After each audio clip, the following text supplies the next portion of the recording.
Survei dari Badan Pembinaan Ideologi Pancasila menunjukkan bahwa mahasiswa Indonesia masih mengenal simbol-simbol nasionalisme, namun belum mampu menjadikan Pancasila sebagai nilai hidupnya. Artinya adalah mahasiswa Indonesia mampu mendefinisikan Pancasila, namun belum mampu mengimplementasikannya ke dalam kehidupan nyata.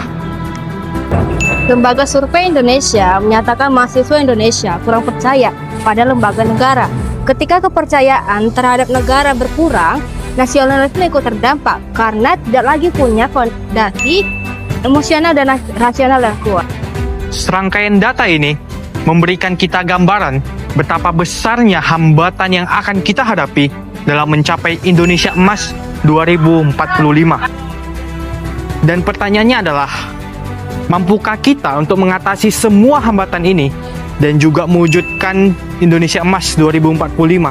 Dan apa yang harus kita lakukan sebagai generasi muda untuk mewujudkannya? Untuk menjawab semua itu, mari kita saksikan video ini. Aduh, tiap hari berita buruk aja loh gue lihat di Indonesia ini. Betul Nadia, masa tiap hari gue baca banyak kali berita korupsi lah, kalau nggak kejahatan lah.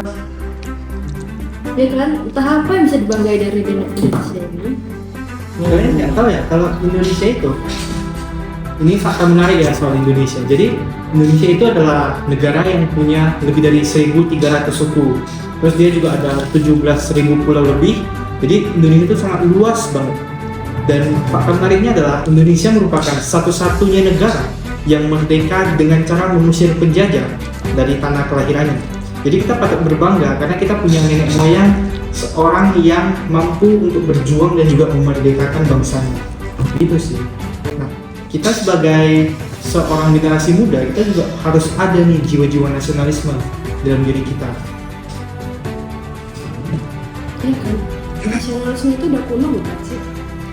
Kalau dibilang kuno sebenarnya nggak bisa sih, karena nasionalisme itu bukan benda mati, jadi dia nggak bisa dinilai kuno atau modern, tapi dia itu sebuah konsep yang terus berkembang.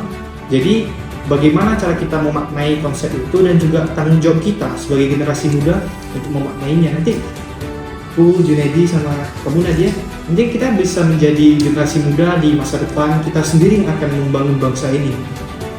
Gitu sih, karena memang yang terkadang yang kuno itu bukan nasionalismenya, tapi bagaimana cara kita memahaminya. Jadi kita sebagai generasi muda juga harus mampu untuk memahami nasionalisme dengan cara-cara kita, dengan modern, salah satunya mungkin dengan mencintai produk-produk bangsa kita.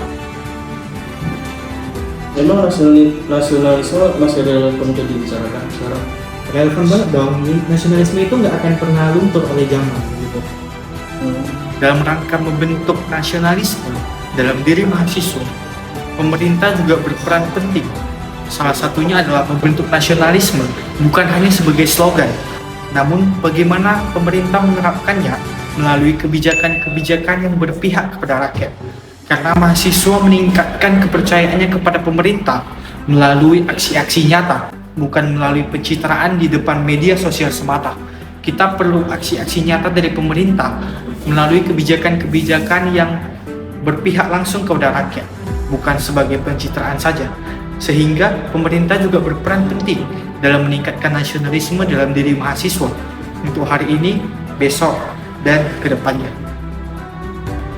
Peran mahasiswa dalam membangun nasionalisme, yaitu menjadi agent of change yang aktif menyuarakan nilai keadilan, persatuan, dan kepentingan bangsa, dan berperan sebagai kontrol sosial dalam mengkritisi kebijakan pemerintah yang tidak sesuai dengan nilai Pancasila, serta menjadi penyimbang pemerintah.